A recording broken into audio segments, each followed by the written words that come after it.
આ એક એવી વાત છે કે જેના ઉપર સાયન્સ અને રિલિજન ધર્મ બંને અગ્રી કરે છે, સંમત છે, અને એ છે ફાસ્ટિંગ એટલે ઉપવાસ.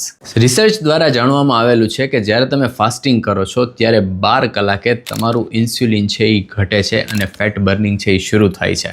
16 કલાકે હ્યુમન ગ્રોથ હોર્મોન એનું સિક્રિશન વધી જાય છે અને 24 કલાકે ઓટોફેજી એટલે કે શરીર પોતે જ પોતાના બગડી ગયેલા ખરાબ કોષોને દૂર કરવાનું ચાલુ કરી દે છે અને આ વાત ઉપર નોબેલ પ્રાઇઝ પણ મળેલ છે. અને 72 કલાક જ્યારે તમે ફાસ્ટિંગ કરો છો ત્યારે શરીર તમારી બોડીની ઇમ્યુન સિસ્ટમ એટલે રોગ પ્રતિકારક શક્તિને કમ્પ્લીટલી રિવેમ્પ કરી દે છે, એટલે નવી કરી દે છે. હા, પણ યોગ્ય માર્ગદર્શન વગર કોઈના સુપરવિઝન કે મદદ વગર 72 કલાકથી વધારે ફાસ્ટ કરવું એડવાઇઝેબલ નથી, કારણ કે તેનાથી બોડીમાં અમુક ઇમ્બેલેન્સ પણ આવી શકે છે અને મસલ લોસ પણ આવી શકે છે. જો તમે પહેલી વાર કરવા જઈ રહ્યા છો તો પહેલા 12 કલાકથી શરૂઆત કરવી અને ધીમે ધીમે છે એ અનુકૂળતા મુજબ 24 કલાક સુધી જઈ શકાય છે. અને હા, જો કંઈક લેવું જ છે તો કદાચ સાદું પાણી લઈ શકો છો, પણ કોઈ જ્યુસ છે, લીંબુ પાણી છે, નાળિયેરનું પાણી છે એ ન લેવું, તેનાથી કોઈ મતલબ નથી રહેતો ફાસ્ટિંગનો.